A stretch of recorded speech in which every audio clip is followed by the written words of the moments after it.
Guys, hey, thanks for joining me today. It's alive. I have a rye field here, 110 acres. Well, when we row crop it, we get about 113. By broadcasting, it's probably 115.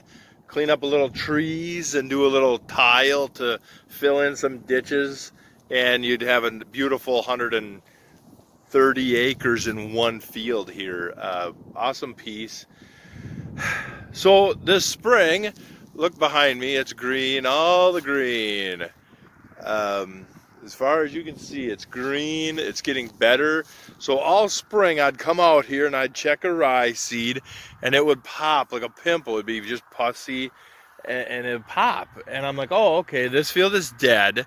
So I thought, well, this is the field we'll just put to barley and no big deal.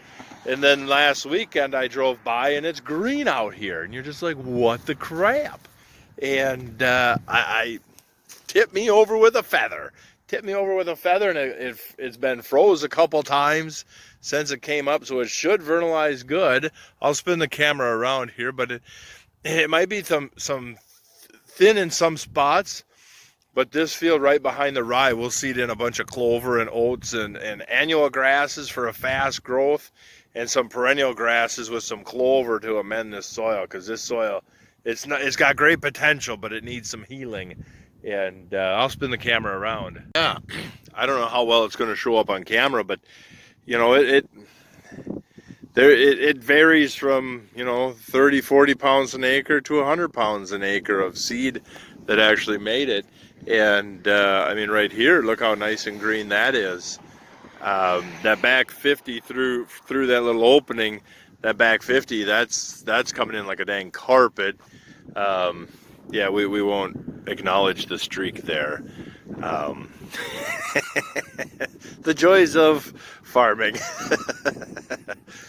That streak, there you're gonna have yield there or a bunch of lodged down mess.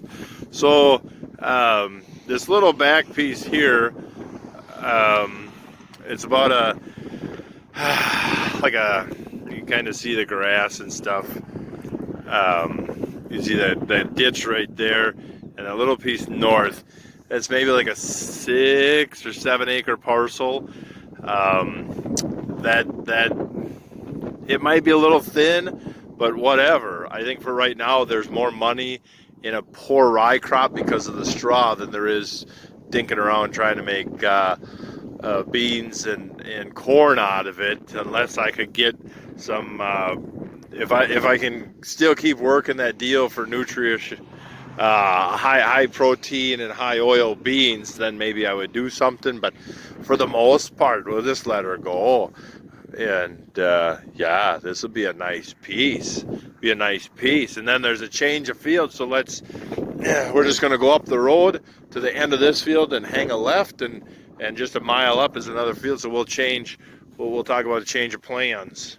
So since the rye lived on the other field, that rye was supposed to go to barley, but since it lived, it will stay as rye. And here's a 100-acre field. It goes, well, pretty near half a mile on the money to the next crossroad. Nice, big, beautiful field. A little bit wet right here where it's yellow. Looks like the landlord was working on some cleaning up that ditch there.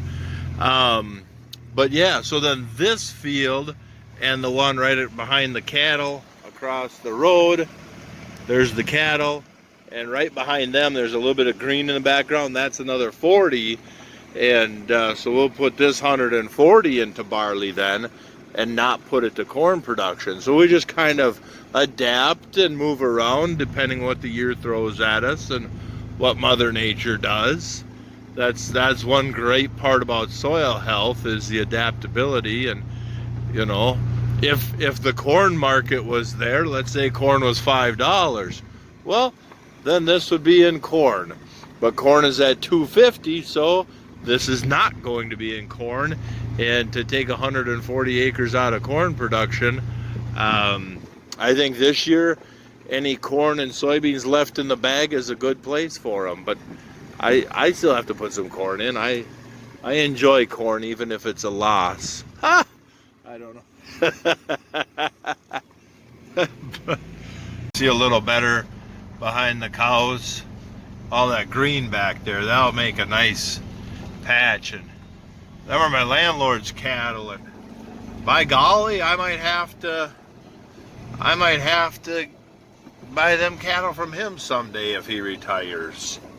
Kind of wraps around there. Behind that Quonset building is the left side of the field, and all this land is just swamp. And here, this green here on the back side, that's the other side of that 100 acres. We're coming up to the, I think it's a half-mile intersection, but it might be closer to a mile. I'll have to measure it. But we're at the next crossroad, and so here's the north edge of that nice hayfield, a little bit of green there by that house. And yeah, that'll make a beautiful, beautiful barley field. Oh yeah.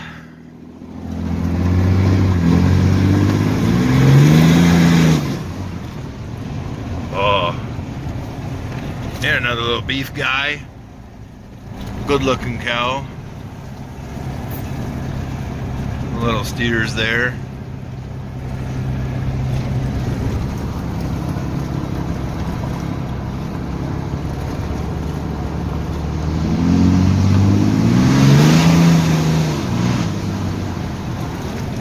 I don't know.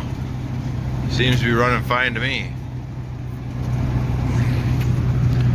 Here, Jeff, he's drilling something. I don't know what he's got drilling out here, but he may be putting some grasses or grains in. See, a lot of people this year are just giving up on corn and bean acres. Here's my 70 of hay, grass hay. It's starting to do something. Oh, I hiccuped. I'll have to get out there with some nitrogen. Get out there with some nitrogen and wake that field up. We need some heat. But it needs nitrogen pretty bad. It's pretty yellow. But that's a nice field. Nice, long, big field. I'm glad I was able to get in with this landlord. These are some pretty nice fields. That's road gear cutting field there. That's road gear field. And then you got to deal with these jackasses. You see the tire marks out there and that clump of sod. You can see it come around.